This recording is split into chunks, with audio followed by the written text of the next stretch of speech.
नमस्कार, मैं मनभूषण कुमार आप सबको मैं अपने YouTube चैनल पर स्वागत करता हूँ। 25 दिसंबर 1924 को पंडित अटल बिहारी वाजपेयी जी का जन्म हुआ था और इसी दिन पंडित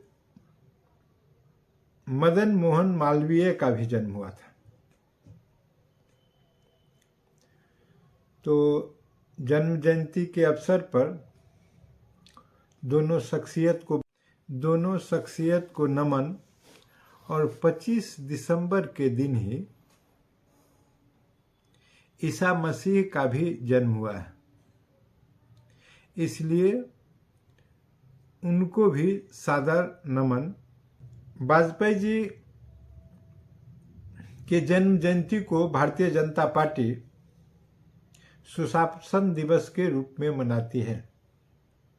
सभी लोग जानते हैं कि वाजपेयी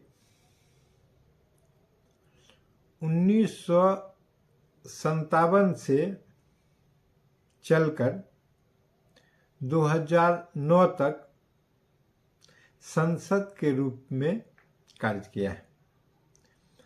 हालांकि जीत हार मिलती रही,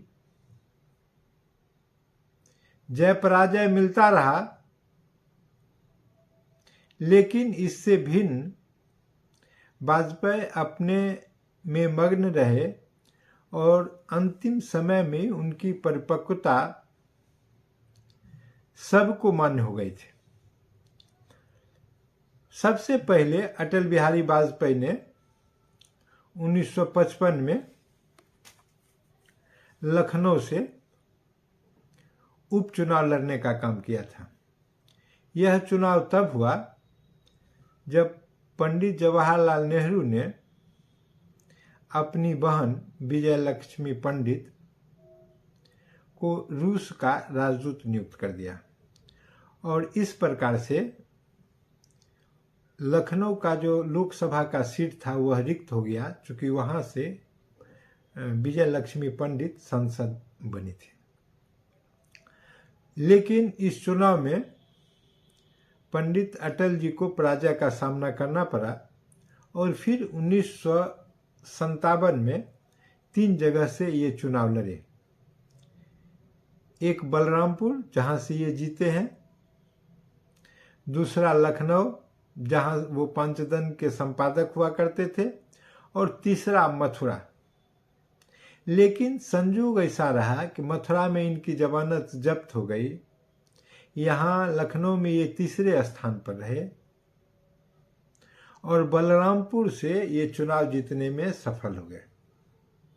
इनका कार्यकाल प्रथम जो था वह था 1957 से 1962 का।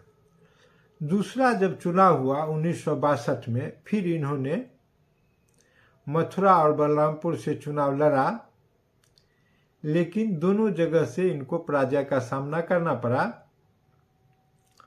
और इसके बाद फिर 62 में ही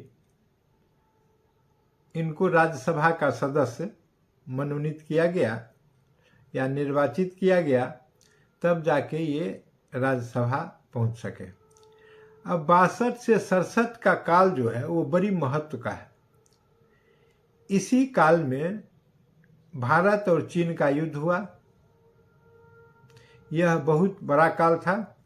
फिर भारत और पाकिस्तान का भी युद्ध 1965 में हुआ। तो इस प्रकार से आप देखेंगे तो 1962 से 1967 का काल संसदीय जीवन के लिए बड़ा ही उल्लेखनीय था। और इसी अवधि में भारत के प्रथम प्रधानमंत्री पंडित जवाहरलाल नेहरू का 1964 में देहावसान भी हो गया पद पर रहते। फिर आप देखेंगे तो देश के दूसरे प्रधानमंत्री जवाहरलाल नेहरू का भी 66 में देहावसान हो गया ताशकंद में। यह तो ही फिर 67 में अटल जी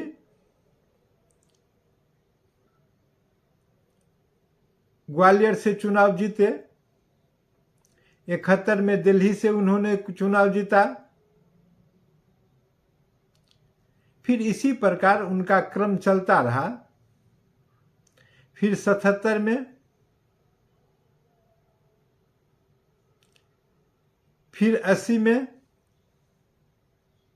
लेकिन संजोग ऐसा रहा कि 84 का लोकसभा चुनाव वो ग्वालियर से पराजित हो गए। और ग्वालियर में वो जो ग्वालियर के महाराजा थे माधवराव सिंधिया, जो कभी वाजपेयी जब राष्ट्रीय अध्यक्ष हुआ करते थे तो वह जनसंघ के सदस्य थे, और 1971 में वो जनसंघ के टिकट पर लड़े थे। माँ बेटा दोनों जनसंघ में थे। इसका एक कारण प्रीवी पर्स भी था, क्योंकि राजा रजवाड़ों के लिए इंदिरा गांधी ने प्रीवी पर्स समाप्त करने का एक प्रकार से निर्णय लिया था। लेकिन वह तो पुरानी बात हो गई। 84 में इंदिरा गांधी के लहर और माधवराव सिंधिया जो वहाँ अपने को राजा कहते हैं, उनके खड़े हो जाने के कारण पंडित अटल बिहारी वाजपेयी 1984 का चुनाव ग्वालियर से पराजित हो गए। और सिर्फ वाजपेयी पराजित नहीं हुए, बहुगुना पराजित हो गए इलाहाबाद से। चंद्रशेखर पराजित हो गए बलिया से। इस प्रकार से तत्कालीन कई दिग्गज को इंदिरा गांधी लहर के कारण, मृत्यु के कारण जो लहर बना था, तो उसके कारण पराजय का मुंह देखना पड़ा। और फिर वाजपेयी जी ने पीछे मुड़कर नहीं देखा, और वो जब 84 में पराजय हो गए तो पराजित होने के बाद फिर 86 में वो राज्यसभा के सदस्य बन गए और 91 तक रहे, जिसके कारण वाजपेयी 89 का लोकसभा का चुनाव नहीं लड़ सके। और लोकसभा का चुनाव 89 में नहीं लड़े, और फिर 91 में लड़े, फिर 96 में लड़े, फिर 98 में लड़े,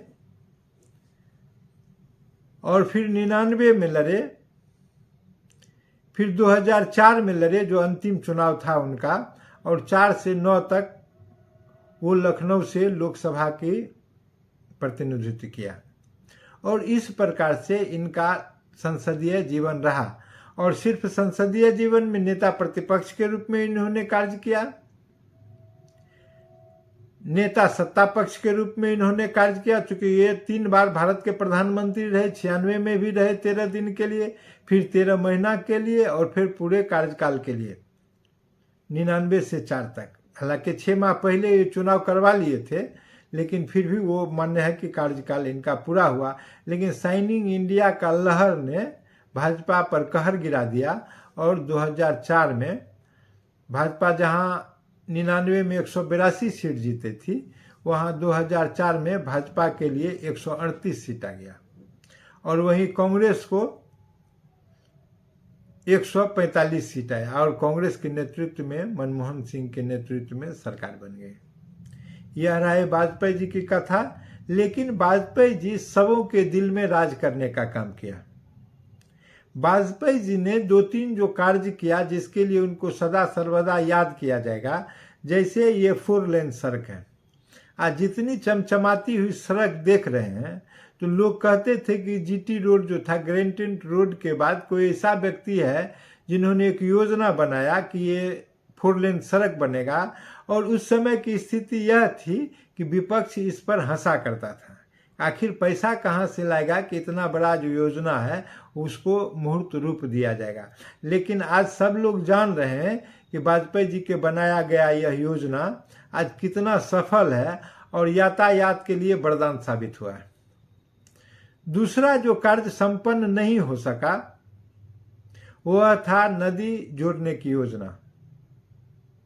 कहीं कहीं कुछ कार्य हुए हैं, लेकिन उस योजना में वाजपेयी जी के हटने से विराम सा लग गया। आज जो गेहूं अनाज फ्री दिए जा रहे हैं, यह भी वाजपेयी जी के द्वारा आरंभ किया गया योजना था, जिसका आज विस्तारीकरण किया गया है। और फिर वाजपेयी जी की डिप्लोमेसी को हम देखें थोड़ा सा, तो वाजपेयी ने अपने डिप्लोमेसी के तहत बस से लाहौर यात्रा किया, जिसका पूरा विश्व में धूम रहा। आज कई लोग कहते हैं कि नरेंद्र मोदी विश्व के पटल पर बड़े शक्तिशाली हैं, लेकिन अपने समय में पंडित अटल बिहारी वाजपेयी भी बड़े शक्तिशाली और सामर्थ्यवान प्रधानमंत्री थे। उनके डर से विदेश में कई प्रधानमंत्री कांपा करते थे, कई राष्ट्रपति झुक जाया करते थे। उदाहरण के लिए, जब संसद पर हमला हुआ और पंडित अटल बिहारी वाजपेयी ने अमेरिका के राष्ट्रपति को एक पत्र लिख दिया, तो उन्होंने एक दूत के रूप में ब्रिटेन के प्रधानमंत्री को वाजपेयी के पास भेजा कि आप हमला न करें। इतना खौफ था। यह कोई हम नहीं बोल रहे हैं, यह कहना तत्कालीन विदेश मंत्री जो हेनरी किसिंजर थी उसका कहना है, अमेरिका के। तो इस प्रकार से वाजपेयी का उतना ही नहीं, वाजपेयी जब एक बार अमेरिका के दौरे पर गए थे, उनकी शख्सियत को देखिए, तो अब जब अमेरिका के दौरे पर गए तो वाजपेयी के लिए क्लिंटन ने अलग से कुर्सी बनवाया जो ऊंचा था, क्योंकि इनके पैर में कठिनाई थी, और क्लिंटन इनको पूरे तरह से पकड़ कर इनके कुर्सी जो दोनों सदन को संबोधित करता था वहां लगाया गया था, उन पर ले आके बैठाया। इतना सम्मान वाजपेयी के लिए विदेश में हुआ करता था। यह कोई बनावटी नहीं था, इसमें एक श्रद्धा थी, एक सच्चाई दिखता था, एक ईमानदारी की झलक थी। उसका नाम पंडित अटल बिहारी वाजपेयी था। बड़ी विचित्र सी स्थिति है। वाजपेयी बड़े दूरदर्शी थे, चूंकि ये 50 वर्ष से राजनीति कर रहे थे। आप अंदाज कर लीजिए कि 57 में जो व्यक्ति सांसद बनता है वह 2009 में संसदीय जीवन को विराम देता है। 52 वर्ष, और 52 वर्ष विश्व के कई पॉलिटिशियन का उम्र नहीं होता है। यह वाजपेयी का कद होता है। कई बात है, वाजपेयी के संदर्भ में कई बात स्मरण किए जा सकते हैं, विद्वान ने करते रहे, विद्वान की तरफ से किया जाता रहा है, लेकिन वाजपेयी फिर वाजपेयी थे। और फिर उनकी जो मृत्यु के बाद जो सभा हुई तो वह इस बात को दिखला गया या बता गया, उनके प्रति भारत के जो राजनीतिज्ञ हैं या विश्व के जो राजनीतिज्ञ हैं कितनी श्रद्धा रखते हैं। सबों का सम्मान वाजपेयी के प्रति था, क्योंकि सबों के साथ वाजपेयी ने काम किया था। अगर याद करें 77 में तो जनता पार्टी के सरकार में विदेश मंत्री थे, जो विपक्ष की सरकार थी। 89 में जब जनता दल बना तो उसमें भाजपा का समर्थन था, और फिर जब वाजपेयी जी सरकार में बने 98 और 99, 98 और 99 में, तो अन्य दलों का, अन्य घटक दलों का वाजपेयी जी के लिए समर्थन था। और सबसे तो तजुब तब हुआ जब 2004 के करीब में, या यूं कहें कि 99 में जो सरकार में आए, इसके उत्तरार्ध में सरकार में एक साइड से अगर हम तमिलनाडु के लें तो AIDMK DMK दोनों भाजपा को समर्थन कर रहा था, और उत्तर प्रदेश की राजनीति की बात करें तो सपा और बसपा दोनों समर्थन कर रही थी अप्रत्यक्ष रूप से। तो यह वाजपेयी का शख्सियत था। वाजपेयी को कई तरह से याद किया जा सकता है, लेकिन आज के लिए इतना ही। लेकिन एक साथ और, जब इतनी बात हो गई है तो वाजपेयी को एक बार उनके मित्र ने पत्र दिया उम्र के लिए। तो जब पत्र दिया उनको, तो उन्होंने लिखा, यह पत्र है 6 जनवरी 1977 का, नई दिल्ली से ये पत्र लिख रहे हैं। प्रिय बंधु विष्णु जी, सप्रेम नमस्कार। आपका पत्र मिला। मैं उन सब बंधुओं का अत्यधिक आभारी हूं जिन्होंने मुझे अपना स्नेह तथा मंगल चिंतन भेजा है। सारे नाम मेरे स्मृति के आकाश में सदैव जगमगाते रहेंगे और मुझे ध्येय पथ पर दृढ़ता के साथ आगे बढ़ने के लिए प्रेरणा देते रहेंगे। जन्मदिन आनंद का अवसर है या आत्मलोचन का, यह अभी तक समझ में नहीं आया। उम्र का 1 बरस और घट गया, इसलिए अवसाद करें, या 1 बरस बढ़ गया है इसलिए आह्लाद करें। बहुत गई थोड़ी रही नारायण अवचेत, काल चिड़ैया चुग रही निस्दिन आयु खेत, शीघ्र ही भेंट होगी इस आशा के साथ आपका अटल बिहारी वाजपेयी। तो इस प्रकार से उन्होंने अपने पत्र के माध्यम से अपने जन्मदिन के प्रत्युत्तर में जो शब्द व्यक्त किए वह भी एक चिरस्मरणीय है। और इन्हीं पत्रों के साथ मैं आज उनको नमन करते हुए वाणी को विराम देता हूं। अगर यह वीडियो आपको पसंद आया हो तो इसे सब्सक्राइब करें और बेल आइकन दबाने का काम करें।